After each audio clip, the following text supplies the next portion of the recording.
पादाय कृष्णपृष्ठाय भूतले श्रीमते कृतदास्य अधिकारी इति नामिने नमो विष्णुपादाय कृष्णपृष्ठाय भूतले श्रीमते भक्तिवेदान्त स्वामी इति नामिने नमस्ते सारस्वते देवे गौरवाणी प्रचारिणे निर्विशेष शून्यवादी पाश्चात्य देशतारिणे। श्रील प्रभुपाद की जय, गुरु महाराज की जय, आप सब भक्तवृंद की निताय निताय गौर प्रेमानंदी की। ओम नमो भगवते वासुदेवाय। ओम नमो भगवते वासुदेवाय। ओम नमो भगवते वासुदेवाय। नारायणं नमस्कृत्यं नरं चैव नरोत्तमं देवीं सरस्वतीं व्यासं ततो जयमुदीरये। ग्रंथराज श्रीमद् भागवत की जय। स्कंद 10 अध्याय 81 श्लोक संख्या 38, 38, 39, 40 नहीं 40, 39, 40, 41, 40, 40, 41 अंतिम 3 श्लोक हैं इस अध्याय के। आवृत्ति करता हूँ, मेरे बाद दोहरा दीजिए, बाद में कोई भी दोहरा सकते हैं। हरे कृष्णा। 31, 39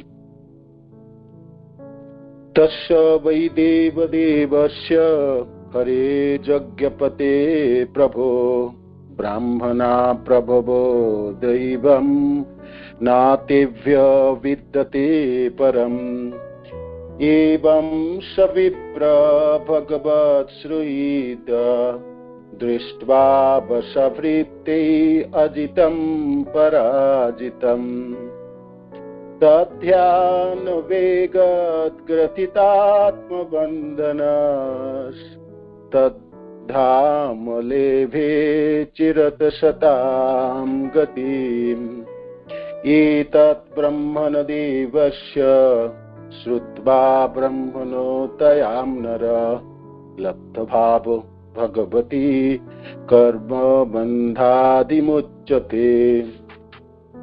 तस्य वै देवदेवस्य हरेर्यज्ञपते प्रभो ब्राह्मणा प्रभवो दैवं नातेभ्य विद्यते परम् एवं स विप्रो भगवत् श्रूयेत तदा दृष्ट्वा सवृत्ते अजितं पराजितम् तद्ध्यानवेग उद्ग्रथितात्मबन्धनस् तद्धामलेभे अचिरेत् सतां गतिम् एतत् ब्रह्मणदेवस्य श्रुत्वा ब्रह्मणो तं नर लब्धभावो भगवती कर्मबन्धादिम् उच्यते विमुच्यते कर्मबन्धात् विमुच्यते। एतत् ब्रह्मणदेवस्य श्रुत्वा ब्रह्मणो तं नरः लब्धभाव भगवती कर्मबन्धात् विमुच्यते। हरे कृष्ण। आवृत्ति करना चाहते कीजिए प्लीज।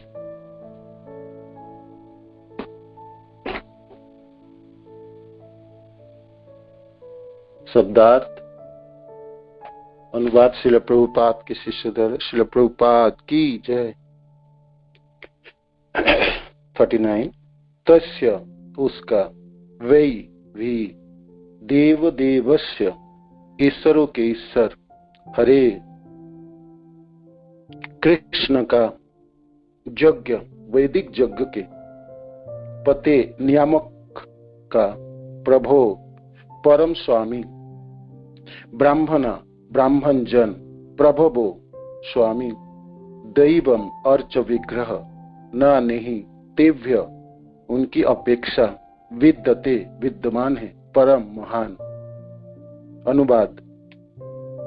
भगवान हरि समस्त ईश्वरों के ईश्वर, समस्त जगों के स्वामी तथा परम शासक हैं, लेकिन वो संत ब्राह्मणों को अपने स्वामी स्वीकार करते हैं, अतः उनसे बढ़कर कोई अन्य देव नहीं रह जाता। तात्पर्य। श्रील विश्वनाथ चक्रवर्ती यह इंगित करते हैं कि यद्यपि श्री कृष्ण इस सृष्टि के परम शासक हैं, तो भी वे ब्राह्मणों को अपने स्वामी के रूप में मानते हैं। यद्यपि ये समस्त ईश्वरों के ईश्वर है, तो भी वे ब्राह्मणों को अपना आराध्य देव मानते हैं। वे समस्त जगों के स्वामी होते हुए भी ब्राह्मणों की पूजा करने के लिए यज्ञ करते हैं। श्लोक संख्या 40। एवं इस प्रकार सह वह विप्र ब्राह्मण भगवत भगवान का सुहृद मित्र तदा तब दृष्टवा देखकर स्वनिजी वृत्ति दासो द्वारा अजितम अजय पराजितम पराजित हरा हुआ तत् उस पर ध्यान उनके ध्यान का वेग जोर या प्रभाव से उद्ग्रथित जुड़ा आत्मा को बंधन तत् उसका धाम निवास स्थान लेभे प्राप्त किया अचिरत अल्प समय में सताम साधुओं को गतिम गंतव्य तथा लक्ष्य। अनुवाद। इस तरह यह देखते हुए कि अजय भगवान किस तरह अपने दासों द्वारा जीत लिए जाते हैं, भगवान के प्रिय ब्राह्मण मित्र को अनुभव हुआ कि उसके हृदय में भौतिक आसक्ति की जो ग्रंथियां शेष रह गई थी, वे भगवान के निरंतर ध्यान के बल पर कट गई। उसने अल्पकाल में भगवान कृष्ण का परम धाम प्राप्त किया, जो महान संत का गंतव्य है। तात्पर्य। सुदामा के पार्थिव वैभव का वर्णन कर चुकने के बाद अब सुखदेव गोस्वामी यह बतलाते हैं कि अगले लोक में उस ब्राह्मण ने किस ऐश्वर्य का भोग किया। श्रील जीव गोस्वामी उल्लेख करते हैं कि सुदामा में इस लेस मात्र भ्रम या माया का सूक्ष्म गर्भ बचा हुआ था कि वह विरक्त या अनासक्त ब्राह्मण है। जब उसने भगवान द्वारा अपने भक्तों के समक्ष आत्मसमर्पण का ध्यान किया, तो यह लेस मात्र भी जाता रहा। श्लोक संख्या 41।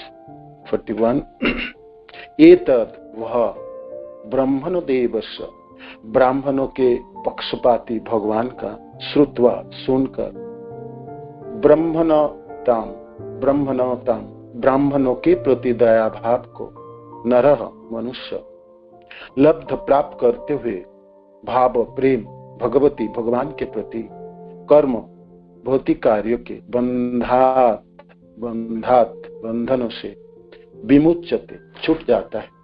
अनुवाद।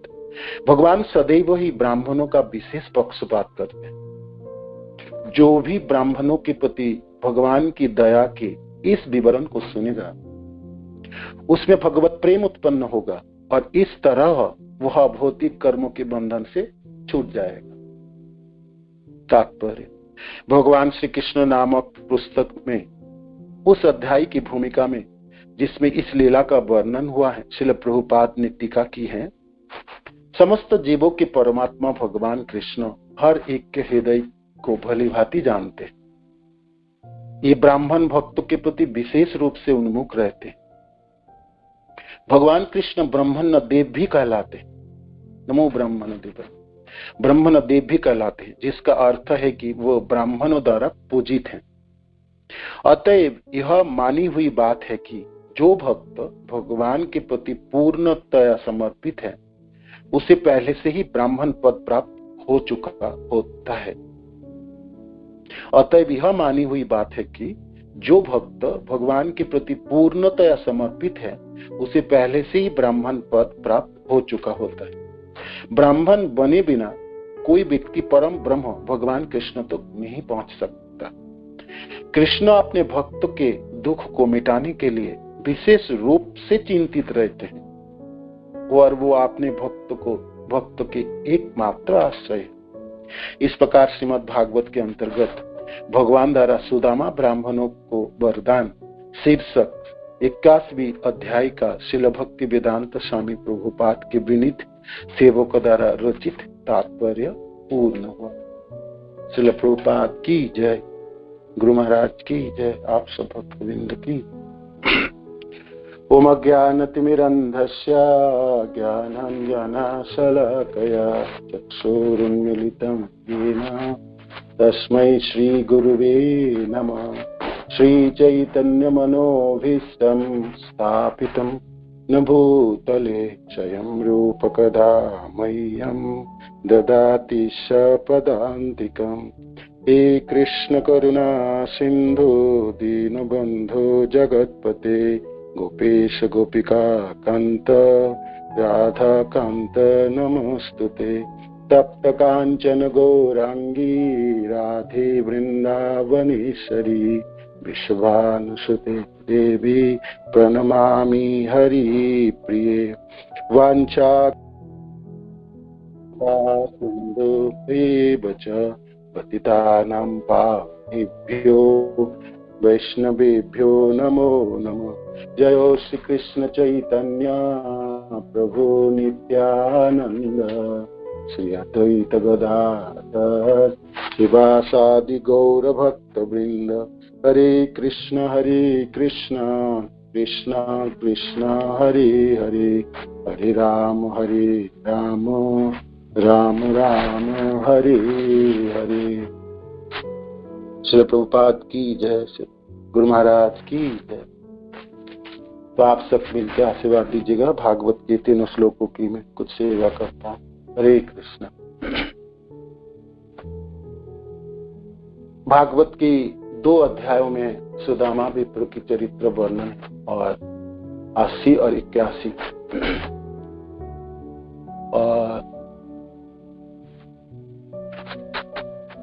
गंगा के तट पे भागवत की कथा श्रवण करते हुए परीक्षित महाराज के पास भी दिन बहुत कम था। लगभग 1 या 1.5 दिन के बाकी है उनके जीवन की 7 दिन की समयावधि। तो जितने दिन बीतते चले जा रहे थे परीक्षित महाराज के मनों में लालसा जागृत हो रहे थे, ये मेरे को कथा सुनाइए आप। अनंत भगवान की वीर गाथाएं मैं सुनना चाहता हूँ। हे प्रभु, हे गुरुदेव, आप मेरे प्रति दया कीजिए और उन अनंत भगवान की कथा वीर गाथाओं को मैं और अच्छी तरह से सुनना चाहता हूँ। जीवन में मेरी यही अभिलाषा रह गई। अभी तक तो आपने इतनी सुंदर वर्णन करके आए, किंतु मेरी प्यासा मिटी नहीं। मैं और सुनना चाहता हूँ, है ना। वीर्यानि अनंत वीर्यस् सतुम इच्छामि। हे प्रभु, हे गुरुदेव, आप दया कीजिए मेरे प्रति और भगवान की वीर गाथाओं, वीरता पूर्ण कार्यों को, भगवान की लीलाओं को आप श्रवण करा दीजिए। तो ये मुमुक्षु व्यक्ति की अभिलाषाएं है परीक्षित महाराज की। और फिर आगे परीक्षित महाराज कहते हैं, उत्तम श्लोकों की वार्ता को कौन नहीं सुनना चाहेंगे। जो भौतिक संसार के भोग के प्रति उब चुका है और विरक्त हो चुका है, और तो फिर ऐसा व्यक्ति कैसे रह सकता है भगवान के कथाओं के श्रवण के बिना, कैसे रह सकते हैं। तो आप कथा मेरे को सुनाइए कथा से। और फिर आगे वर्णन करते हैं, वो वाणी किस काम की है जिस वाणियों से भगवान की गुणगान ना हो। वाणी की सार्थकता तो तब है जब उससे भगवान की गुणगान, भगवान की जसोगान। और वो हाथ की सार्थकता तब है जो उस हाथों से करो चो तत्कर्म करो मानस। तो हाथों से तो भगवान की सेवा हो, तब हाथ की सार्थकता है। और मन है तो मनों में भगवान की ध्यान स्मरण हो, तब मन की सार्थकता है। और सुनोति तत्पुण्य कथा सुकर्ण, और कान है तो भगवान की कथाओं को सुनना, भगवान की पुण्य कथाओं की श्रवण करनी है, तो कानों की सार्थकता है। नहीं तो श्रवण नहीं है भगवान की, तो फिर उस कानों क्या लाभ है ना, क्या लाभ है उस कान। भागवत की प्रथम स्कंद में द्वितीय स्कंद में वर्णन आते हैं, अध्याय 3 में सनक ऋषि आप वर्णन करते सुत गोस्वामी के पास, जिस कानों में भगवान की कथा की श्रवण नहीं होती, वो कान बील की तरह है, क्या सांप के बील की तरह है। और जो जीवा है, उस जीवा में भगवान कृष्ण की जसोगान नहीं होती है, गुणगान नहीं होती, वो जीवा तो मेढक की जीवा की तरह है, बेकार वो टराते रहता है। विले बत उरुक्रम विक्रमान ये नासिन बत कर्ण पुटे नरस्य जीवा असति दार दुर्के वसुत नाचो उपगायन्ति उरुगाय गाथा। कान की सार्थकता तो तब है जब उस कानों से श्रवण किया जाए भगवान कृष्ण के गुणों की, रूपों की, उनकी वीर गाथाएं की, उनकी वीरता की, उनके अद्भुत कार्यों की, और आपने भक्त के प्रति भक्त वत्सलता की नहीं सुने तो कान तो सांप के बिल है, सांप रहने की जगह है वो। और जिस जीवा से भगवान के नामों की उच्चारण नहीं होती, भगवान की जसोगान नहीं होता, भगवान उरुक्रम भगवान कृष्ण के वीरता की वर्णन नहीं होती, वो तो दार दूर के, वो तो मेढक जैसे टराता रहता है, तो ऐसे ही बेकार व्यर्थ टराना है। फिर आगे और भी वर्णन करते हैं, जो व्यक्ति की भगवान को प्रणाम नहीं करते हैं, जिसकी सिर भगवान के चरणों के सामने नहीं झुकता, वो सिर तो भार है जीवन की, वो तो भार है, वो तो बोझा है जीवन के लिए, है ना। बेशक उस सिरों में रेशमी से बने मुकुट क्यों ना शोभा पाता होगा, और जो हाथ है ना, जिस हाथों में सोने के कंगन है और चमचमाती सोने के कंगन भी है उस हाथ, और हाथ से सेवा ना हो भगवान की, तो हाथ तो मूर्ति की हाथ है, वो हाथ मूर्ति की हाथ। भारो परम पटुकिरीट जुष्टम अत्युतांगम ना नमन्ते मुकुंदम सबो करो न कुरुते सपर्याम हरे लसत कांचन कंकनो बा, है ना। तो बेकार है वो सिर, वो तो बोझा है जो सिर भगवान मुकुंद के चरणों में नतमस्तक ना होता है। वो हाथ बेकार है, किस काम की है जिस हाथों से भगवान की सेवा ना होता होगा। बेशक वो हाथों में सोने की कंगन क्यों ना हो और चमचमाती हुए कंगन क्यों नहीं पहना हो, वो हाथ तो सबकी है ना, मृत व्यक्ति के हाथ है, तो उससे क्या लाभ है। और वो आंखें, जिस आंखें में भगवान के रूप की सुंदरता के दर्शन ना हो, तो आंख तो बेकार है। वो आंख होने से क्या लाभ है, वो आंख तो मोर पंख में जो आंख अंकित है ना, उसकी तरह है ना, सिर्फ शोभा बढ़ाता है, वो दिखने में लगता है आंखों की है, और आंख जैसा लगता है वो आंखों की तो आंख रह के क्या लाभ है, जो अनंत भगवान कृष्ण की रूप की दर्शन ना हो। भगवान के सिर पे मोर मुकुट है, गले में मालाएं हैं, हाथों में कंकन है, बाजूबंद है और पीतांबर है, चरणे नूपुर है, वो सुंदरता को दर्शन ना हो इस आंखों में, क्या करेंगे इस आंखों में, वो आंख तो बेकार है। बरा इते ते नयन नरा नाम लिंगानी विष्णुर ना निरीक्षतावे, वो बरहाइते वो मोर पंख में अंकित आंखों की तरह है, अचेतन है ना, देखने में आंख जैसा लगता है, उसमें कोई चमक नहीं, कोई जीवित की कोई दर्शन है, तो आंख है किसी के पास, और उससे भगवान की सुंदरता की दर्शन ना हो, भगवान की सुंदर विग्रह की दर्शन ना हो, तो क्या लाभ है? क्या लाभ है उसमें? क्या सार्थकता है? पादो निर्नाम तो द्रुमत जन्म भाजो, और वो चरण, वो पांव से चल के भगवान की तीर्थ स्थान की भ्रमण ना करता है, तीर्थ यात्रा ना करता है, तो उस पांव में क्या लाभ है? तीर्थ जाके भगवान की कथा की श्रवण करेंगे तब ना उस पांव की सार्थकता है, नहीं तो बेकार पांव है। वो तो वृक्ष की तने की तरह है जो खड़ा रहता है, बस पांव मिल गया सिर्फ, है ना। पादो नीनाम तो द्रुमद जन्म भाजो, वृक्ष की तरह, वृक्ष की तने की तरह है, क्या लाभ है? चित्रानी नानु ब्रज तो हरे, जिस पांव से चल के भगवान हरि की तीर्थ स्थानों की भ्रमण ना हो, वो मस्तक रह के क्या लाभ है? जिसमें भगवान के भक्त जनों की चरण रज से आभिषित ना हो, भूषित ना हो। और जो जिस व्यक्ति ने कभी भी अपने मस्तक पर भगवान के शुद्ध भक्त के चरण धूलि धारण नहीं की, वह निश्चित रूप से सब है, वो मुर्दा है, मरा हुआ व्यक्ति है।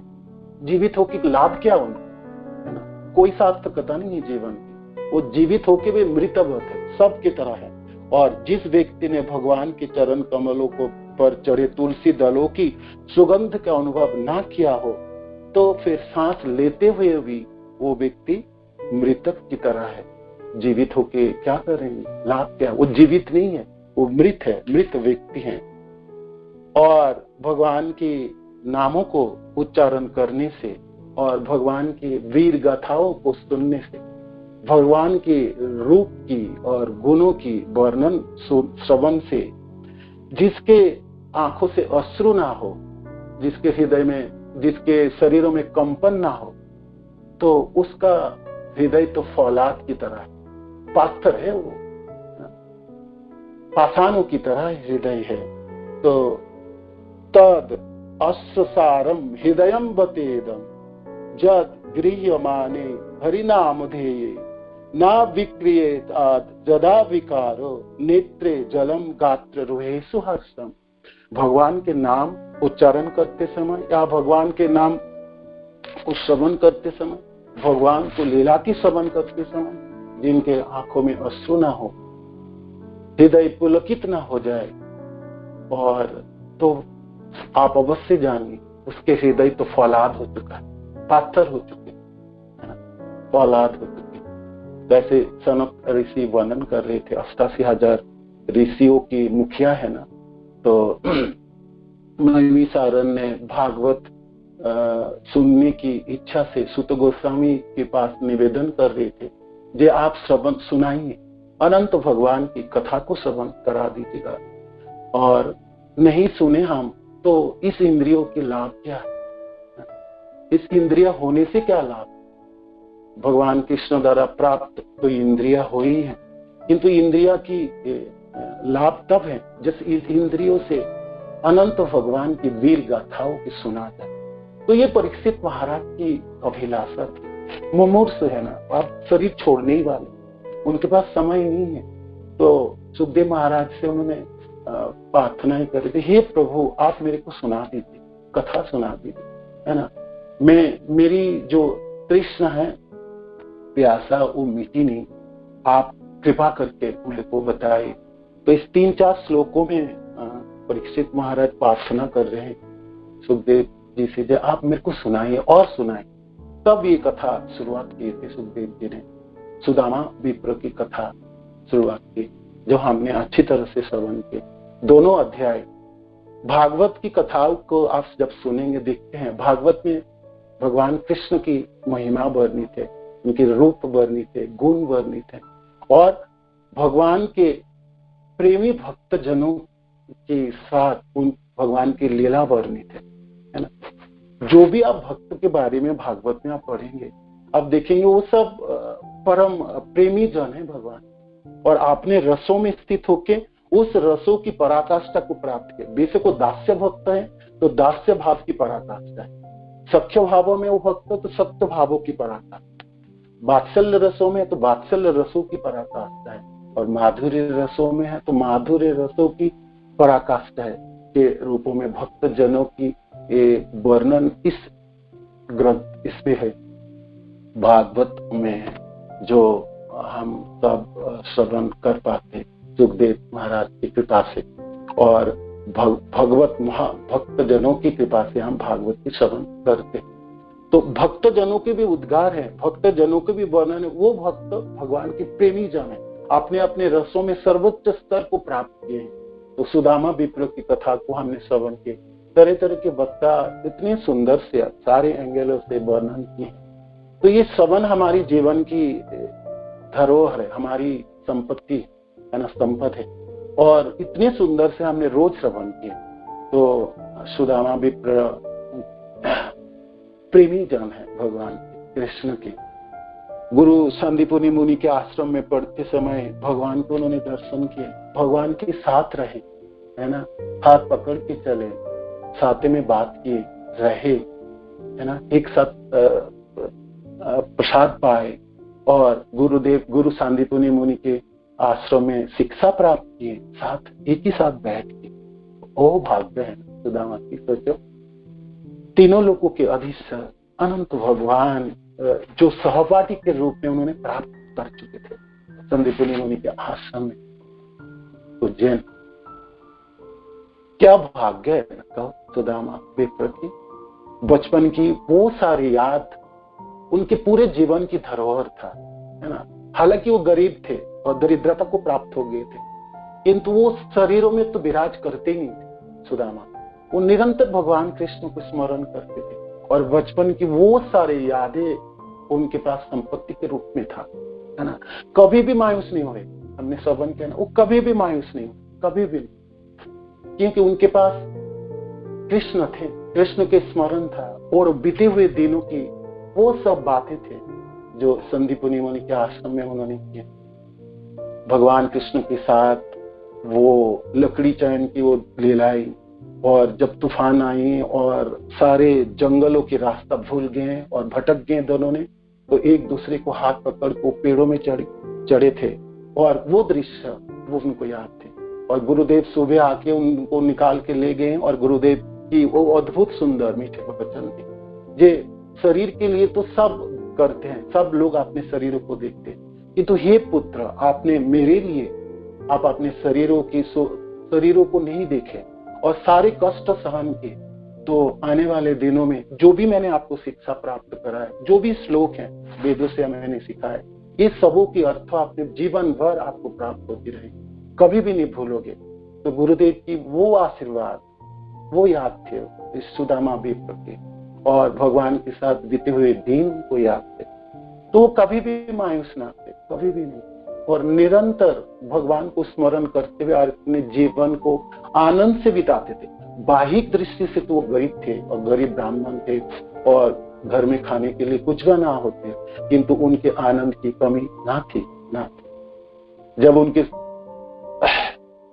पत्नी और ने अनुरोध किए, और जी आप क्यों नहीं चले जाते अपने मित्र से मिलने के लिए, क्यों जाके नहीं मिलते हैं, आप मिलेंगे, हो सकता हमारा गरीबी नष्ट हो जाए, हमको कुछ धन प्राप्ति हो सकते हो जाए।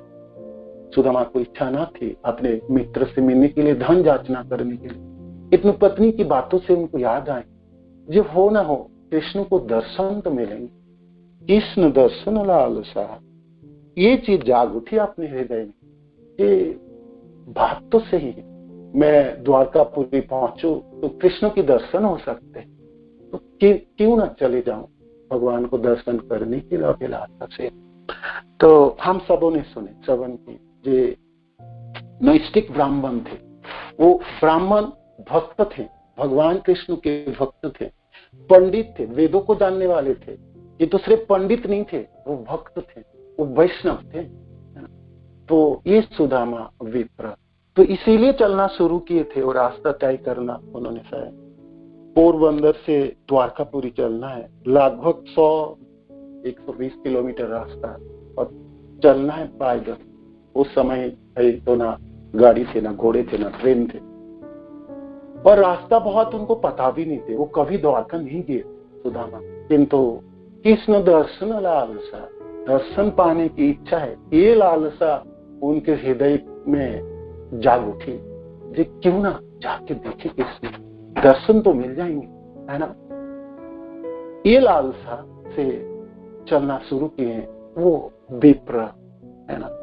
गरीबी की वजह से और भोजन ना करने से दुबला पतले थे और सिर नकाई थे, चल नहीं पाते थे, बहुत कष्ट होता होगा, है ना। डंडे के सहारे से चले होंगे, अबड़ खबड़ रास्ते के ऊपर चले होंगे, किंतु चले तो होंगे सुदामा, है ना। ये दृश्य बहुत लुभानीय है। और सुदामा विप्र की कथाओं में बहुत सुंदर सुंदर कड़ी है। हालांकि सारी कथाएं इतनी सुंदर है, किंतु ये दृश्य सबसे लुभानीय है। भगवान कृष्ण की दर्शन की इच्छा से चले जा रहे, रास्ता उनको पता नहीं, पूछते हुए चलते जा रहे थे। शक्ति नहीं है शरीर में, किंतु मनों में अभिलाषा था। पहुंचेंगे द्वारका तो मेरे मित्र तथा भगवान कृष्ण की दर्शन होगी, है ना। ये बहुत बड़ी भक्त की जो ये अभिलाषा है ना, वो उनको संचालित करते हैं, उसको चलायमान कराता है, उसको लेके चलाता है। तो कठिन थी रास्ता और भूखा प्यासा उनके पास कुछ ना था। भगवान को देने के लिए सिर्फ वो 4 मुट्ठी चावल जो उनके पत्नी ने पड़ोस से मांग के दिए थे, और वो भी धोती की एक टुकड़े में बंधा हुआ था। ये संबल था जो भगवान को भेंट के रूप में देने, अपने खान पान के लिए उन्होंने कुछ भी ना लिया था। और ना उस समय में कोई होटल मोटेल हुआ करता था, वह कोई किसी के घर में रह किसी जगह में कुछ प्राप्त कर सकता था। किंतु उसके मनों में तो कब जल्दी पहुंचे, कितनी जल्दी पहुंचे और कब दर्शन हो, ये अभिलाषा थी। तो पहुंचे तो सुदामा द्वारकापुर, पूरे रास्ते तो वे ही सोच के चले, देखने में कैसे होंगे, बचपन में तो देखा होगा, है ना। बचपन की वो दर्शन उनको सब याद है। बोलते कैसे हैं कृष्ण, चलते कैसे हैं, उसकी भंगिमा कैसी है, और कैसे हाथ पकड़ते हैं, उनके हाथों की वो मुलायम स्पर्श उनको याद होगी। आज इतने दिनों के बाद अपने मित्र, अपने प्रभु, अपने भगवान को दर्शन करने की अभिलाषा, वो इच्छा, वो निरंतर सोच रहे थे और चले जा रहे।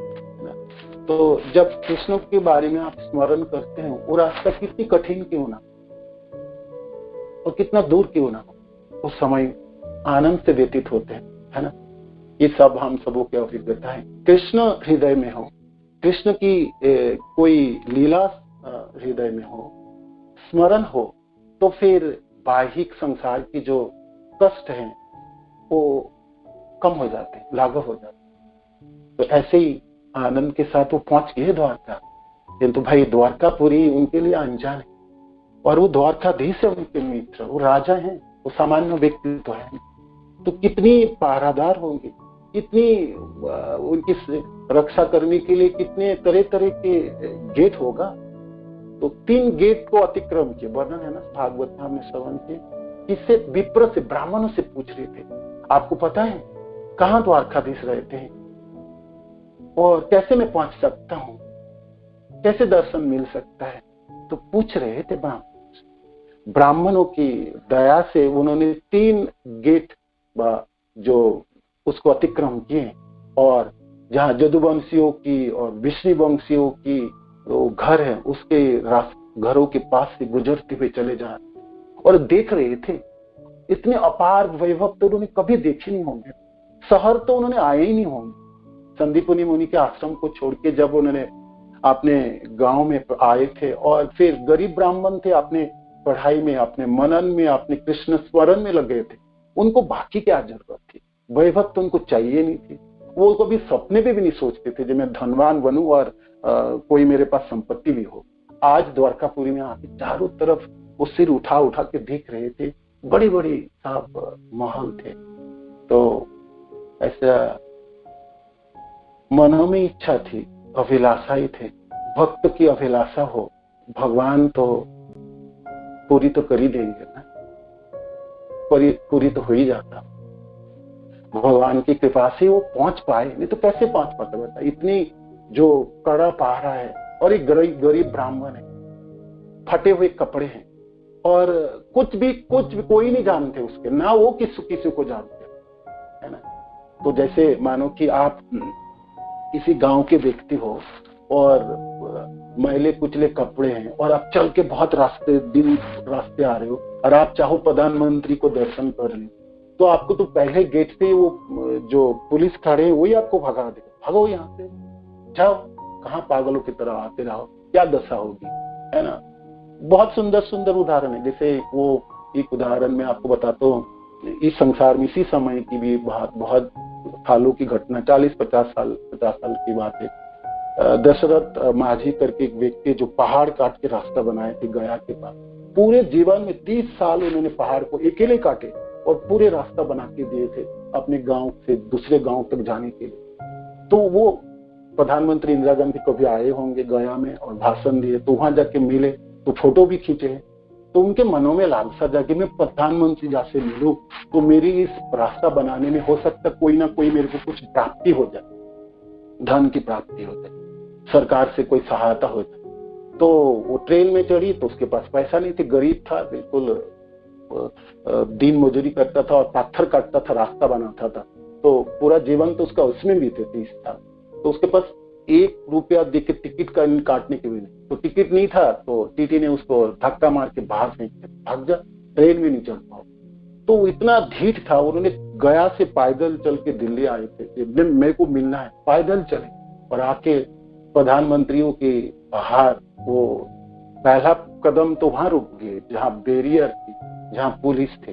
तो उन्होंने दिखाया, मेरे नाम दशरथ, मैं पहाड़ काटा हूं, ये देखो मेरे पास फोटो है, देखो प्रधानमंत्री मेरे साथ फोटो, मैं तो भाग जाए यहाँ से।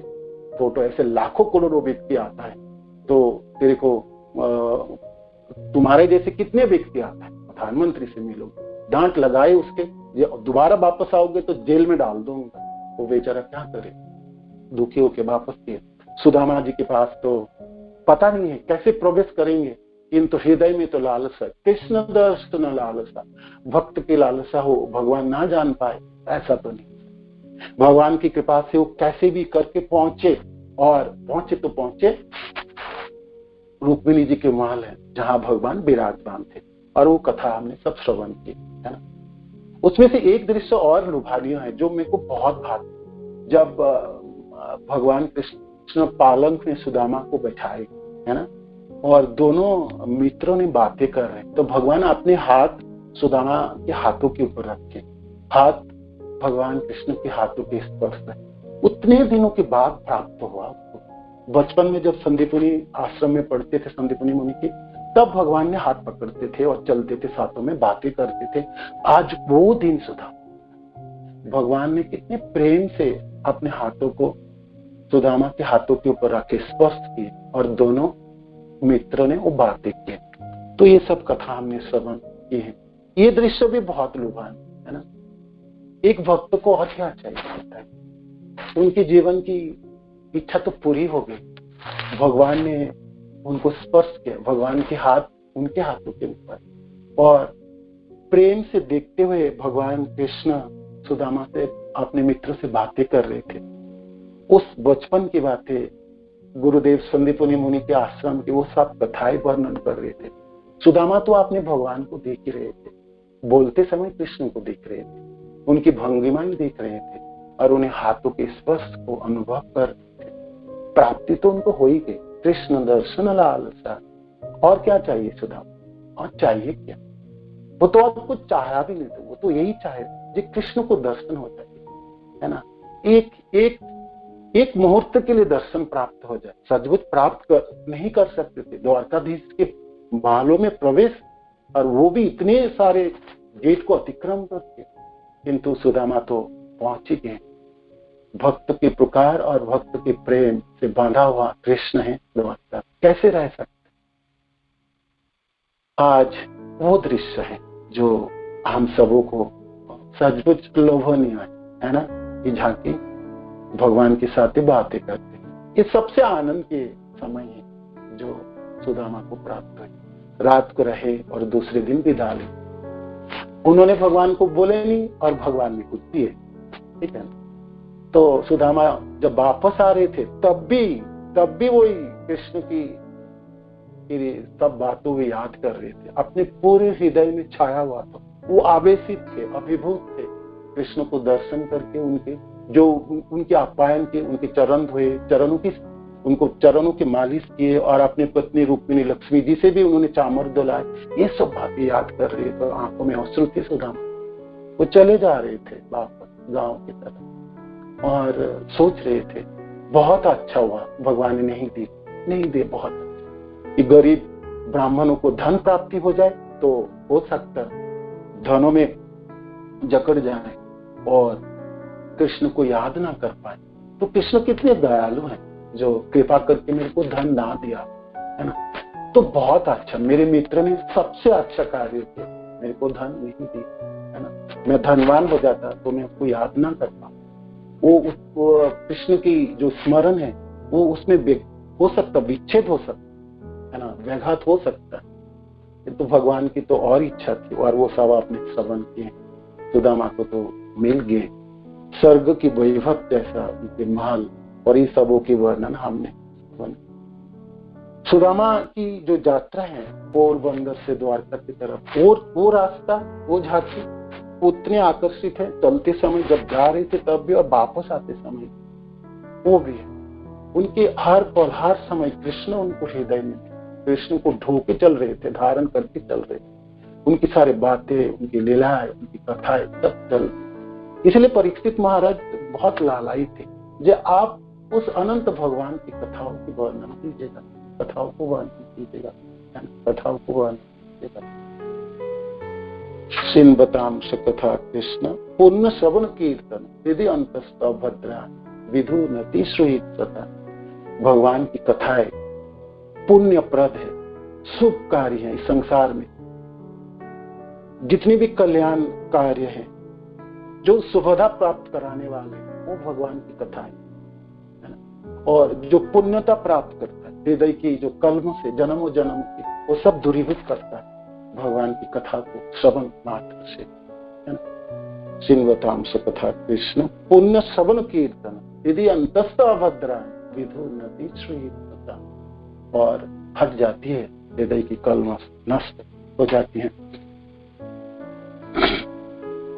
तो इसे भागवत की जो कथा है, विशेष करके भगवान के साथ उनके प्रेमी जनों की जो लीलाएं हैं, वो तो चातक पक्षियों की तरह भक्त उनको श्रवण करते हैं और लालायित रहते हैं उसको दिनों दिन सुनने के। सुदामा विप्र की कथा आज समाप्त हो रहा है, दोनों अध्याय में हम इतने दिनों से अच्छी तरह से श्रवण के, सारे वक्ताओं ने इतने सुंदर वर्णन किए और हम सबों के अभिलाषा रहेंगे और भी कब सुन पाएंगे, है ना, इस भक्त के साथ भगवान के सुंदर लीलाओं की।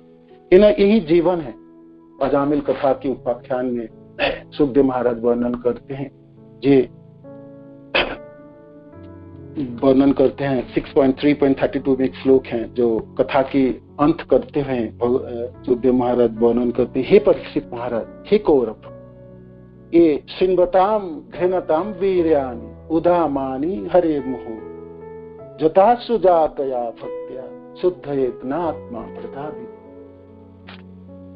भगवान की कथा को कोई सुने, श्रवण करे और उनको मनन करे, स्मरण करे। घृणता वीर्यानि, वीर गाथाओं, प्रेममयी कथाओं की, जस गानों की, है ना, वीरतापूर्ण कार्यों की भगवान की कोई श्रवण करे। उदामानि हरे मोह, निरंतर वो भगवान हरि की इस कथाओं को श्रवण करता है तो उनकी जथा सुजातया भक्त्या, उनको भक्ति प्राप्त हो जाता है।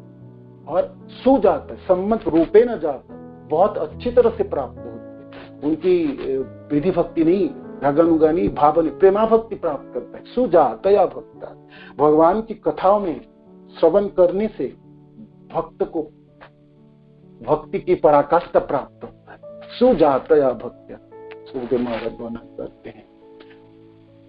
जथा सुजातय भक्त शुद्धयेत्नात्मा व्रताधि, तो व्रतादि करके, बाकी कार्य करके आपने आत्मा की शुद्ध नहीं कर सकता है, हृदय की शुद्धि नहीं कर सकता, जितनी शुद्धि भगवान की कथा श्रवण के माध्यम से होती हो। तो वो श्रवण सुदामा विप्र के साथ भगवान की प्रेम पूर्ण बात, ये सब बातें और ये आदान प्रदान है ना, और ये लीलाएं हम सबों के मनों में हमेशा याद दिलाते रहेंगे सुदामा विप्र की जो अभिलाषाएं हैं, याद दिलाते रहेंगे भगवान की भक्त वत्सलता है, याद दिलाते रहेंगे भगवान अपने भक्तों के लिए कुछ भी कर सकते हैं। तो यहाँ पर इस अंतिम श्लोकों में सुखदेव महाराज इसीलिए वर्णन कर रहे हैं, जे देखो भगवान अपने भक्तों से पराजित होना चाहते हैं और उनको अच्छा लगता है ना, वो इसीलिए यहाँ पर यहाँ को अंतिम श्लोक की जो आज की श्लोक है, तो इसमें भगवान हरि समस्त ईश्वरों के ईश्वर है, समस्त जग के स्वामी है तथा परम शासक है, लेकिन वो संत ब्राह्मणों को अपने स्वामी स्वीकार करते हैं, अतः उससे बढ़कर कोई अन्य देव नहीं रह जाता। तो कैसे उन्होंने स्वीकार किए और कैसे अपने ब्राह्मणों को तथा अपने सुदामा विप्र की सत्कार उन्होंने किए और क्या प्रदान किए, है ना, कैसे प्रदान किए।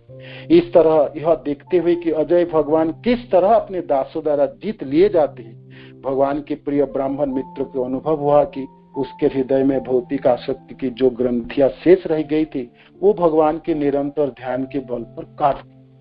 धन तो प्राप्त हो गया, वैभव प्राप्त हो गया, सुदामा पूरी प्राप्त हो गई है ना, स्वर्गों की वैभव प्राप्त हो गया, किंतु कृष्ण को कभी ना भूले। वो कभी कैसे भूल सकते?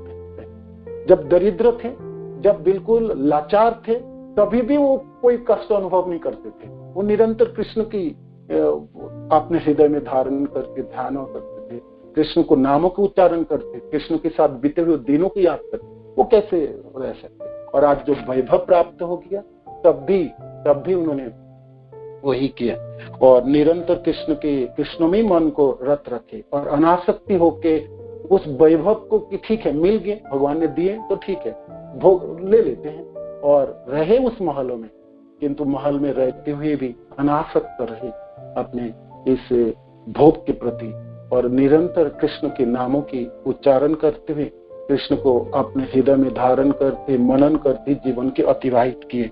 और इसीलिए अल्पकाल में सुखदेव महाराज कहते हैं, अल्पकाल में उनको वो गति प्राप्त होती है जो संत को भक्त को प्राप्त होता है। अल्पकाल में भगवान कृष्ण के परम धाम प्राप्त किया जो महान संतों के गंतव्य है ना, वो प्राप्त कर लिए, शाश्वत प्राप्त कर लिए, शाश्वत सेवा प्राप्त हो गई होगा ना, सुदामा भगवान के धाम प्राप्त हो गए। तो भगवान की सेवा करेंगे, निरंतर दर्शन करेंगे और आनंदित रहेंगे। तो सुखदेव महाराज कहते हैं ऐसे करके वो धाम को प्राप्त हो गया। भगवान सदैव भी ब्राह्मणों को विशेष पक्षपात करते हैं। यहाँ पर वर्णन सुखदेव महाराज वर्णन करते हैं, भगवान अपने भक्तों की पक्षपात करते हैं और विशेष करके ब्राह्मणों भक्तों की पक्षपात करते हैं। क्यों? जो भी ब्राह्मणों के प्रति भगवान की दया के इस विवरण को सुनेगा उसमें भगवत प्रेम उत्पन्न होगा और इस तरह यह भौतिक कर्मों के बंधन से छूट जाएगा। तो सुदामा विप्र की कथा, सुदामा विप्र के साथ भगवान की व्यवहार, भक्त वत्सलता और ये सब लीलाओं को जो भी सुनेंगे उसको भगवत प्रेम प्राप्त हो जाए। सुखदेव महाराज सबों को आशीर्वाद दे रहे हैं अपने श्रोताओं पे और विशेष करके परीक्षित महाराज नहीं तो ये मेरे को आप कथा सुनाइए, कथा सुनने में लालसा थे। तो कहते हैं जो भी सुनेंगे कथा उसको क्या प्राप्ति होगी? भगवत प्रेम प्राप्ति होगी, कृष्ण प्रेम प्राप्ति होगी। और यही तो लक्ष्य है ना, गुरुदेव ने हम सबों को सिखाई, हमारे लक्ष्य है। तो फिर कथा सुननी, हम भगवान की प्रेममयी कथा है वो, उसमें हमको जीवन की अतिवाहित करनी है ना। कथा में रुचि ना हो और बाकी कार्यों से हमने उसको भरपाई करने की प्रयत्न करे तो समय वही केवलम धर्म सानुष्ठित पुंसाम विक्षक्षेन कथा से ना उत्पादय यदि रति समय वही केवलम। भागवत की प्रथम स्कंद में द्वितीय अध्याय श्लोक संख्या 8 तो ऋषि जनों की उद्गार है, वर्ण है, जे आपने अपने जगह पे रह के अपने नियत कर्म करते रहो और सब कुछ आप निभाओ, मानो करो, किंतु आपको लाभ कुछ नहीं होने वाला। लाभ तब होंगे तब आप भगवान की कथा में आपकी रुचि होगी, कथा में आप आसक्त होंगे तब आपके लाभ होने वाला, नहीं तो समय है वही केवल, ये तो बेकार श्रम होगी, समय है वही केवल। तो श्रम से बच हमको कैसे भी करके कथा में रुचि होनी करनी पड़ेगी, भागवत की कथाओं है। लेकिन भागवत की कथा जो है वो जीवन में विप्लव लाने वाले है ना, क्रांति लाने वाले हैं, जन्मों जन्मों की पाप को उखाड़ के बाहर फेंकने वाले। नारद जी कहते हैं ना, तद भाग विसर्ग जनताको विप्लवो जस्मिन प्रतिश्लोकम अवध्य अवध्यवत अपि नामानि अनंतस्य जसो अंकितानि जति श्रृण्वन्ति गायन्ति घृणन्ति साधवः।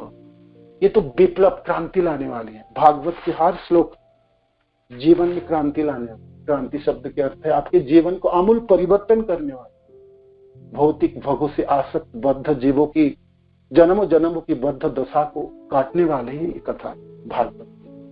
सद्ध हृदय अवरुद्धते अत्र शुश्रूषित तत्सना। भागवत की कथा सुनने मात्र से भगवान हृदय में बांध जाते हैं और तत्सनात बांध जाते हैं। व्यासदेव की वर्णन करते हैं। श्रीमद् भागवते, श्रीमद् की भागवत है ना, किंबा परेर ईश्वर, श्रीमद् भागवते महामुनि कृते किंबा परेर ईश्वर। और किसी चीजों की क्या जरूरत और शास्त्र की क्या जरूरत, ये महामुनि द्वारा संकलित इस भागवत की श्रवण मात्र से आपके हृदय में भगवान कृष्ण विराजित हो जाते। जैसे आप सुदामा विप्र की कथा श्रवण करेंगे, आपको बाध्य कराएंगे, सचमुच आपको उस सारे लीलाओं में आपको भगवान कृष्ण के लिए सोचने के लिए बाध्य करेंगे। ये भगवान कृष्ण इतने दयालु हैं, इतने वत्सल हैं अपने भक्त के लिए, और भक्त को कैसे याद करते हैं और कैसे सेवा उन्होंने की है। स्वयं चरण धोए है ना, और अपने पालंक में बैठा है सुदामा, चरण धोए, चरणों की जल को अपने सिरों में छिड़का है और सारे पत्नियों के ऊपर भी छिड़का है, जनों के ऊपर भी छिड़का है, और कहते हैं आज मैं पवित्र हो गया, ब्राह्मणों की चरणों के पाददक से पवित्र हो गया है ना, अपने भक्तों की चरणों से पवित्र। इसलिए तो सुखदेव महाराज कहते भक्तों से कैसे पराजित होते। देखो भक्तों को बड़ाई करके, भक्तों को आगे बढ़ा के भगवान कैसे सम्मान प्रदान कराते। अद्भुत है कृष्ण की लीला, अद्भुत है।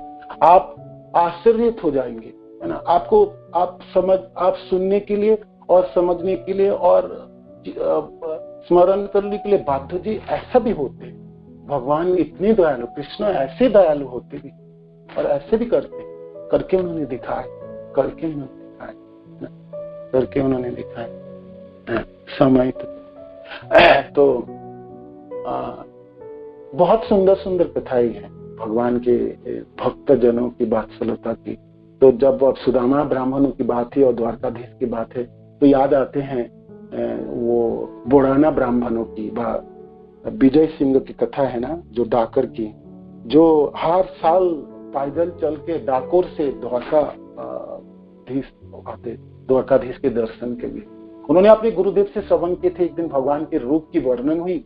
भगवान बहुत सुंदर देखने, पीताम्बर धारण किए, गले में मालाएं हैं, कानों में कुंडल हैं, चर्चित केसों में, कुंचित केसों में मोर पंख हैं, और उनके होठों में मुस्कान है, और चरणों में नूपुर है, और चरणों में भक्त जनों की द्वारा अर्पित तुलसी की मंजरी, तुलसी की मालाएं हैं। तो ये श्रवण करके बुढ़ाना तथा विजय सिंह को मनों में भावना जागी, जी मेरे को कब दर्शन होगा ऐसा कृष्ण की, मैं कब दर्शन करूं। घर में आके सोचता रहा। वो दिन मजदूर थे, बहुत गरीब थे, कैसे भी करके घरों को चलाता था अपनी पत्नी गंगा देवी के साथ। तो वो सोचने लगे, अपने पत्नियों से पूछे, इतने सुंदर वर्णन, आप बताओ भगवान ऐसे सुंदर है तो दर्शन कब हो, कैसे करके। तो दिनों दिन वो सोचता रहता, जी ऐसे सुंदर भगवान के दर्शन भी तो होना चाहिए ना, नहीं तो जीवन तो क्या बेकार है, सुखी जीवन, तो इस जीवन जी के होना क्या, लाभ क्या है। तो फिर उन्होंने अपने गुरुदेव के पास कहा, जी गुरुदेव मेरे को कुछ रास्ता बताओ जिससे मैं भगवान को देख पाऊं, दर्शन कर पाऊं। और वो रो रहे थे, गुरुदेव के चरण पकड़े थे। तो उसकी अभिलाषा को देख के गुरुदेव ने कहे, ये देखो इस समय भगवान तो अप्रकट हो चुके हैं, भगवान अपने धाम को वापस है, ये तो चतुर्भुज रूप में द्वारकाधीश में विराजमान, तो आप ऐसा क्यों नहीं करते। उस भगवान को जाके दर्शन करो और तुलसी माला अर्पण करो, तुलसी दल अर्पण करो, और भगवान के दर्शन करो, तो हो ना हो एक दिन आपकी इच्छा पूरी होता है। गुरुदेव ने किया आज्ञा, और वो तो बुढ़ाना सोचे मैं द्वारका जाऊंगा और भगवान के दर्शन करूं। जाऊंगा बोलने से तो कैसे चलेंगे भाई, वो रास्ता बहुत 7 दिन 8 दिन लगने वाला पैदल चल। उस समय कुछ है नहीं, और ना ट्रेन है, ना बस है, ना कुछ है। तो पैदल चल के जंगलों के रास्ते में चलते हुए पहुंचना है। अब आपको डाकोर से आपको द्वारका पहुंचना, बस में भी हम जाते गुरुदेव के साथ, जब देखते हो लगभग 1-1.5 दिन के रास्ता है बस में, और ट्रेनों में इतने लंबे रास्ते, पैदल चलेंगे और वो जंगलों के रास्ता उस समय के। तो उन्होंने इच्छा लगी मेरे को जाके दर्शन मैं तो करूं। तो उस समय भक्त ने इच्छा किया तो भगवान ने पूरा की। कोई एक दल गुजरात के चले जा रहे थे, उसके गांव में होते हुए, तो उनके साथ वो भाग ले लिए और द्वारका पहुंचे। गोमती नदी में स्नान किए, सुबह सुबह अपनी पत्नियों के साथ लाइन में खड़े हो गए द्वारकाधीश मंदिरों के सामने। वो सब आप याद कीजिए, आपको याद होंगे जो द्वारकाधीश जी। तो बुढ़ाना के आंखों में तो वो प्यासा है, भगवान के दर्शन है, गुरुदेव से उन्होंने प्राप्त किए, वो इच्छा है और वो भावना उनके जगाए, उनके हृदय में अपने गुरुदेव ने उनको जगा दिए थे। तो सोचे थे कब खोले कबाड़ और कब दर्शन करूं मैं भगवान, और खोले कबाड़। और लोगों ने जय ध्वनि कर रहे थे द्वारकाधीश की, लोग गा रहे थे, नाच रहे थे, आनंद की वो जगह थी, उत्सव थी। वो सब लोगों ने कितने आतुरता के साथ दर्शन किए। बुढ़ाना ने भी दर्शन किए, है ना। जैसे गरीब व्यक्ति को धन मिल जाए तो कैसी उनकी अभिव्यक्ति होगी, है ना। ऐसे बुढ़ाना के पास विजय सिंह को आज दर्शन मिल गए द्वारकाधीश की, तो वो देखते रहेंगे, तख्त लगा के देख रहे थे भगवान के चरणों को, भगवान के पोशाकों को, भगवान के श्रीमुख को देखते रहेंगे, देखते रहेंगे, देखते रहेंगे। वो अपने आंखों हटा नहीं पा रहे। जब तक मंदिर खुला तब तक वो देख रहे, और यही तो चाह रहे थे कि कब दर्शन हो। गुरुदेव की कृपा से वो आज दर्शन प्राप्त करेगी, भगवान द्वारकाधीश के दर्शन प्राप्त हो गए। तो उन्होंने अद्भुत पल लिया कि मैं अपने हाथों में तुलसी उगाऊंगा और वो तुलसी के पत्ते और दलों को मैं भगवान को निवेदन करूंगा। ऐसे करके हर साल वो 2 बार द्वारकाधीश आते, और ऐसे करके 60 साल तक उन्होंने कभी भी वो नियम को भंग नहीं किया था। अपनी पत्नियों के साथ वो पैदल चल के द्वारकापुरी आते थे द्वारकाधीश के दर्शन। एक व्यक्ति 60 साल तक, जब 61 बार की बात आई और तब 83 साल की उम्र हो चुके थे बुढ़ाना, तो वो रोने लगे भगवान के साथ, जे प्रभु आप तो नहीं आ पाओ और नहीं दर्शन होने वाला, अब मैं लाचार हूं, तो कैसे करके आऊं।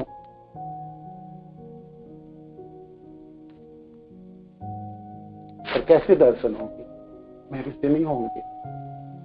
और आपके दर्शन के बिना जीवन धारण करूं, वो भी नहीं इच्छा, मैं जीना चाहता ही नहीं।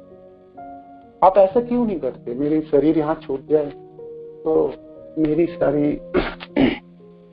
व्यथा ही चली, आपके दर्शन ना होगी और जीवन धारण करनी पड़ेगी, ये तो नहीं हो। और मैं लाचार हो चुका हूँ, चल के नहीं आ पाऊंगा, इतने रात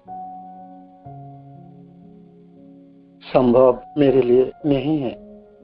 भक्तों ने कुछ इच्छा की और भगवान पूरा ना किए हो, ऐसा तो नहीं। आगे आश्रम में जहाँ वो ठहरते थे वो सो गए रोते रोते।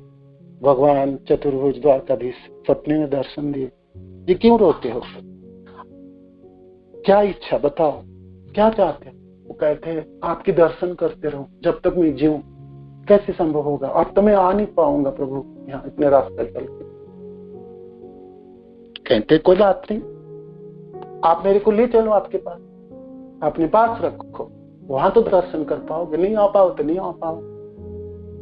तो कहते वो बहुत अच्छा है ना, वो कहते बैलगाड़ी लाओ और ले चलो मेरे को। और कथा सब आप जानते होंगे, कैसे बैलगाड़ी में चढ़ा के बुढ़ाना भगवान को अपने इस डाकुर में लाए थे।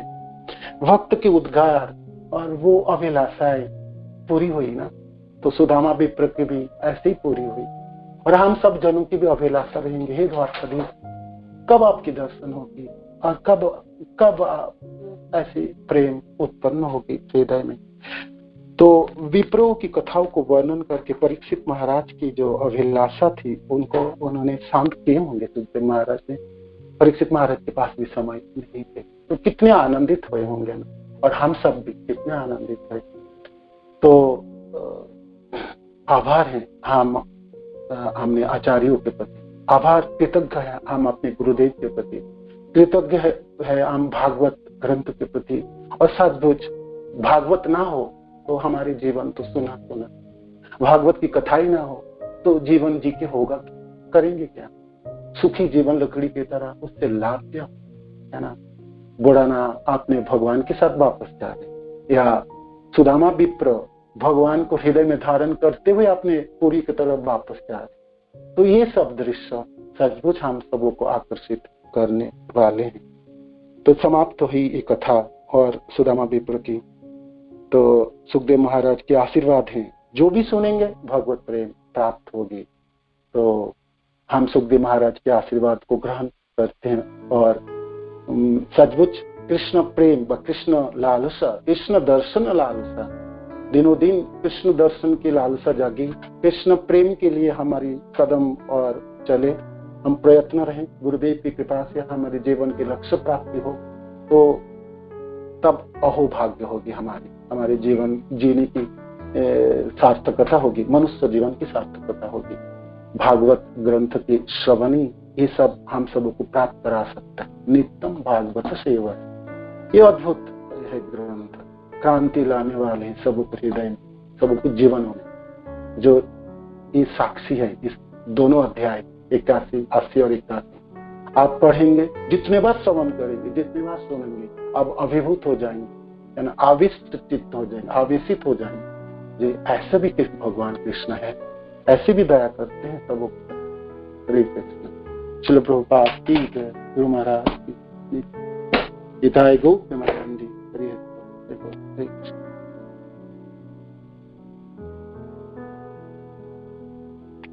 किसी को कोई प्रश्न है प्लीज पूछ सकते हैं, कोई ऐड है तो कीजिएगा। प्रभु जी धन्यवाद, प्रणाम।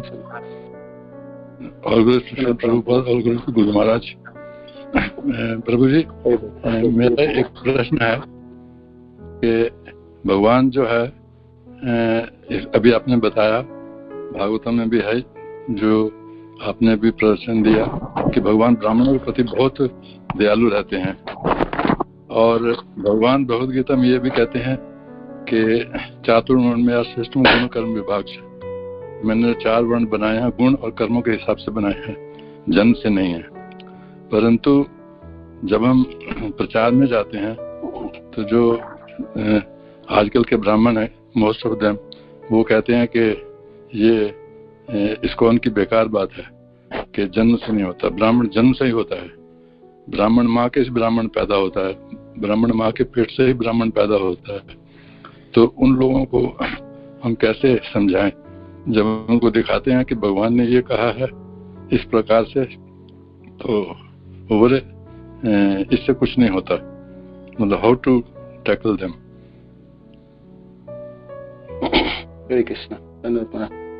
आपके प्रश्न के उत्तर तो आप जानते हैं प्रभु, तभी भी मैं प्रयास करता हूँ। श्री कृष्ण बुक में श्रील प्रभुपाद इसके उत्तर देते हैं। लास्ट पैराग्राफ से ऊपर की पैराग्राफ है, उसमें श्रील प्रभुपाद वर्णन करते हैं, सुदामा विप्र के समान गुणों ब्राह्मण श्री कृष्ण का भक्त होता है। ऐसा ब्राह्मण नहीं है जो सिर्फ पंडित है। श्रील प्रभुपाद लिखते हैं ब्राह्मण 2 प्रकार के होते हैं, एक पंडित ब्राह्मण और एक भक्त ब्राह्मण। तो जो वैष्णव है, परंतु इसमें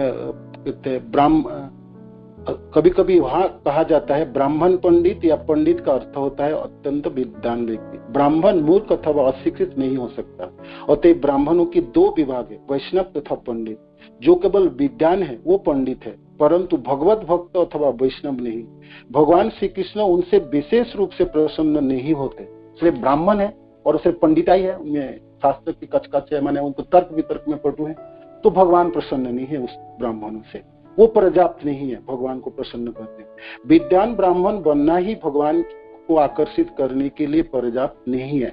ब्राह्मण को श्रीमद् भागवत गीता एवं श्रीमद् भागवत जैसे साहित्य के कथानुसार, उनकी आवश्यकता अनुसार ठीक प्रकार से गुण ही नहीं होना चाहिए, अपितु उसी के साथ साथ उसे भगवान श्री कृष्ण का भक्त भी होना चाहिए। ये लाइन श्रील प्रभुपाद लिखते हैं।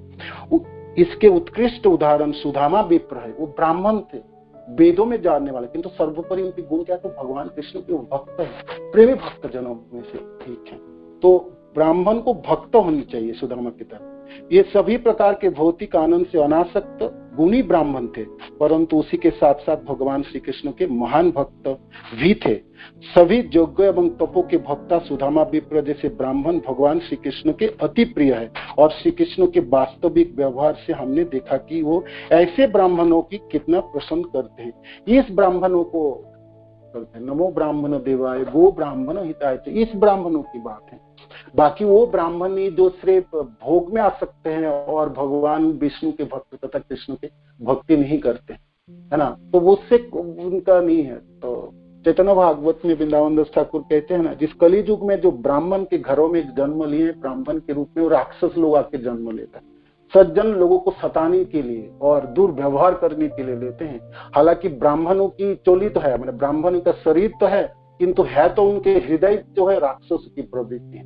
तो जो नमो ब्राह्मण देवाय, ब्राह्मणों की पूजा करते हैं भगवान कृष्ण, ब्राह्मणों की बड़ाई करते हैं, ब्राह्मणों की सत्कार। कौन सा ब्राह्मण? वो भक्त ब्राह्मणों की बात, वैष्णवों की बात हुई है इसमें आए, है ना। जिस ब्राह्मण भगवान के भक्त हैं, सुदामा विप्र की जैसा है, उस ब्राह्मणों की बात है, ना कि वो ब्राह्मण कुल में जन्म हो गए और सिर्फ पेट भरने के लिए आपने 2-4 श्लोक सीखे हैं, लोगों को हड़पते हैं और लोभी हैं। वो ब्राह्मण की नहीं, उस ब्राह्मणों की वर्णन तो है ही नहीं।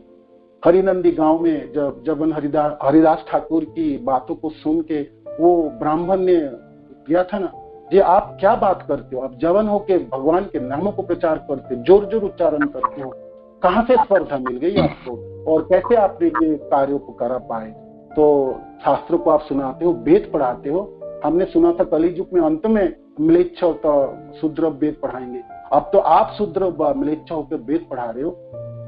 तो कैसी ब्राह्मण है? वृंदावन दास ठाकुर ब्राह्मण की और तरह तरह के शास्त्र के प्रमाण, वो ब्राह्मण नहीं है। जो भक्त नहीं है वो ब्राह्मण कैसे कहला सकता है? भगवान विष्णु के भक्त नहीं है, वो ब्राह्मण कैसे हो सकता है? ब्रह्म जानाति ते ब्राह्मण बात आई, तो ब्राह्मण हो ही नहीं सकते। ऐसे करके हम कर सकते हैं, अर्थ को बता सकते, शास्त्र को प्रमाण दे। देखो भाई, आप ब्राह्मण आपको बोलते हो तो सचमुच आप भगवान विष्णु के नाम को उच्चारण करते हो, कृष्ण के नाम उच्चारण करते हो, कृष्ण को पूछते हो, तो आप ब्राह्मण, नहीं तो आप ब्राह्मण नहीं। आप तो सचमुच जो शास्त्र में बराह पुराण आदि में वर्णन है, राक्षस सब कली युग में ब्राह्मणों के घरों में जन्म, ऐसी आपकी जन्म। आप भक्ति कर रहे हो तो आपके साथ कोई वार्तालाप हो सकता है, कोई तर्क वितर्क हो सकता है, कुछ हम सुनाए कुछ आपसे सुने, और नहीं है तो ऐसा ब्राह्मणों को तो देखना भी नहीं चाहिए। वृंदावन दास ठाकुर कहते हैं ना स्पर्श करनी चाहिए, ना प्रणाम करनी चाहिए। ऐसा करने से भी आपकी भक्ति नष्ट हो जाएंगे उन लोगों को। तो इसलिए वो सब ब्राह्मणों से तो बच के रहनी चाहिए, है ना। तो ये बातें हमको उस सब ब्राह्मणों से तर्क करनी चाहिए जो जिसमें कोई भक्ति ना हो, भक्त ना हो, भगवान के बारे में जानते भी ना हो। तो ये प्रभुपाद ने यहाँ वर्णन किए प्रभु जी। तो जहाँ मेरी साध्या में वर्णन कर दीजिए। हरे कृष्णा श्यामानंद प्रभु जी, दंडवत प्रणाम। हरे कृष्णा श्यामानंद प्रभु जी, ये तो है कि उनका नहीं दर्शन करना चाहिए जो नहीं भक्त ब्राह्मण है, लेकिन प्रभु जी जैसे कोई कर्मकांडी है, कृष्ण के भक्त नहीं है, लेकिन जैसे देवी देवताओं को पूजते हैं और ये करते हैं, क्या बोलते हैं वो, ये क्या बोलते हैं, यज्ञ कर्मकांड, तो उनको भी ब्राह्मण तो गिना जाएगा कि नहीं प्रभु जी? ब्राह्मण गिने आप आपने देखो, बाहिक से एक वैष्णव सबों को सम्मान प्रदान करता है। वो तो पेड़ पौधों को सम्मान देता है, कीड़े मकोड़ों को सम्मान देता है एक वैष्णव। तो बाहिक कर्मकांडी करने वाले ब्राह्मण को क्यों ना देंगे आप करिए, किंतु आप उनके साथ आदान प्रदान ना कीजिए, उनके साथ कोई वार्तालाप ना कीजिए, कोई उनके साथ कोई सुनने की जरूरत नहीं है आपको। क्यों कर सुनने जाए हम उनसे, क्यों सुने हम, है ना। तो सम्मान देना एक चीज है और उनके साथ आदान प्रदान करनी एक चीज। कोई आदान प्रदान नहीं करनी चाहिए। आप बाहर से सम्मान तो सबको देते हैं, हम तो सबको, वैष्णव सबों को देते हैं, अभक्त जनों की वो तो मनुष्य की बात की, इतर प्राणियों को भी सम्मान देते हैं। तो फिर क्यों ना देंगे हम सम्मान करेंगे, हम असम्मान नहीं करेंगे, किंतु उनके साथ आदान प्रदान नहीं करेंगे, वार्तालाप नहीं करेंगे, भगवान के बारे में ना सुनेंगे ना सुनाएंगे, नहीं सुनेंगे। नहीं सुननी चाहिए। जो भक्त नहीं है उनसे उसके मुखों से क्यों सुने हम कृष्ण की कथा? नहीं सुने। ये सावधानी बरतने की बात वृंदावन दास ठाकुर ने वो श्लोकों के माध्यम में वर्णन करते में उनकी बातें बताई। ये ऐसा इसलिए स्पर्श नहीं करनी चाहिए। भक्ति सिद्धांत सरस्वती ठाकुर ने भी यहाँ कहा जे आप भावावेग में आप लाभित नहीं हो जाओ। ब्राह्मण कहते आप चरण पकड़ लो और बिल्कुल नमो ब्राह्मण देवा, नहीं, आपको देखनी चाहिए जी क्या ब्राह्मण वो सचमुच किनको प्रणाम करनी चाहिए, किनके साथ आदान प्रदान करनी चाहिए और किनसे सुनना भी चाहिए। तो ये सावधानी बरतने के लिए हमारे आचार्यों को मानना चाहिए। तो आप बाहिक दशा में आप इनको सम्मान दीजिए, प्रणाम कर लीजिए, किंतु आप मन में जान लीजिए इनके साथ कोई हमारे आदान प्रदान नहीं चाहिए और कम से कम समय उनसे बिताइए। माने कर लीजिए, चल बसिए, माने मानो कि करना पड़ भी रहा है। अब सबसे बात क्यों करना पड़ेगा? अभी हमको अवैष्णव ब्राह्मणों से हमारे क्या लेना है ना? क्यों ले? हमने कोई कार्य भी कराएंगे, कोई मानो कि कर्मकांडी हमें वैष्णव ब्राह्मणों से कराना चाहिए। कोई हमने पूजा भी कराए, कोई हमने विवाह के कार्य कराए, कोई अनुष्ठान भी कराए, हम क्यों कर्मकांडी ब्राह्मणों को बुलाएं? हम अपने वैष्णव जो है वैष्णव जो ब्राह्मण को कार्यों को जानते हैं उनको बुलाएंगे, उनके सानिध्य प्राप्त करेंगे, उनसे सुनेंगे, है ना? तब ये चीज करनी चाहिए, ना कि कोई कर्मकांडी किसी को भी पकड़ ला और कोई भी अनुष्ठान करा, क्यों करे?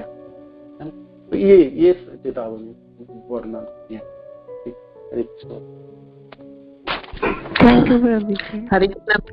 प्रणाम। धन्यवाद माता जी। हाँ जी प्रभु जी, आप कह रहे हो कि उनकी शक्ल नहीं देखनी चाहिए, उनसे मिलानी चाहिए। प्रभु जी अगर रिश्ते रहते हैं हरे कृष्ण नहीं, हाँ जी आपको बताता हूँ, ये आपके प्रश्न सबके मनों में उठ जाएंगे। मैंने इसीलिए कहा ये बात मेरी नहीं है, वृंदावन दास ठाकुर ने ये वर्णन इसीलिए किए थे। क्यों किए थे? ये श्रवण सूची, ये कौन सा ब्राह्मण की मुख नहीं देखना चाहिए, किनके साथ आदान प्रदान नहीं करना चाहिए? जो अवैष्णव है, जो भगवान विष्णु के भक्त नहीं है, उनके हालांकि ज्यादा से ब्राह्मण भगवान विष्णु की आराधना करते हैं, पूजा करते हैं और हमारी प्रणम में है, नम है ना, इसीलिए। किंतु जो ब्राह्मण अवैष्णव है, भगवान विष्णु को पूजते ही नहीं है, भगवान विष्णु के नामों को उच्चारण नहीं करते हैं, उन ब्राह्मणों को मुख नहीं देखने की बात वर्णन किए वृंदावन दास ठाकुर ने चैतन्य भागवत में। उनको आपने इतनी गहरा में मत लीजिएगा। आप, मैंने कहा ना, जहां तक व्यवहारिक संबंध रखने के लिए कोई कर्मकांडी ब्राह्मणों को भी आप मानो कि बातचीत करना पड़े तो आप प्रणाम कर लीजिएगा, भावना रखिएगा, किंतु उनके साथ आदान प्रदान नहीं, उनके साथ कोई भगवान की कथा ना सुनाओ ना सुनो उनसे, है ना। अवैष्णव जनों से ना सुनना ना सुनाना, ये बात है, ये सावधानी बरतनी है। तो स्वाभाविक भावना आप रखिएगा, ठीक है, स्वाभाविक भावना रखिएगा। हाँ जी, ठीक है। सबों के मनों में मानो कि थोड़ी सी आपके मन में प्रश्न जी ऐसा कैसे होगा? नहीं, मैंने उस उद्देश्य से कोई नहीं वर्णन किया, ना श्रील प्रभुपाद भी वर्णन किए और ना वृंदावन दास ठाकुर ने वर्णन किया। ब्राह्मण प्रणम में है, किंतु कौन सा ब्राह्मण प्रणम में है वो बातों को वर्णन हो रहा है, ये बात है। ठीक है, हरे कृष्ण। हाँ जी, ठीक हरे कृष्ण प्रभु जी, धन्यवाद। हाँ जी प्रभु जी। वाञ्छाकल्पतरुभ्यश्च कृपा सिन्धुभ्यैव च पतितानां पावनेभ्यो वैष्णवेभ्यो नमः। श्री प्रभुपाद की जय, गुरु महाराज की जय, आप सब भक्तवृंद की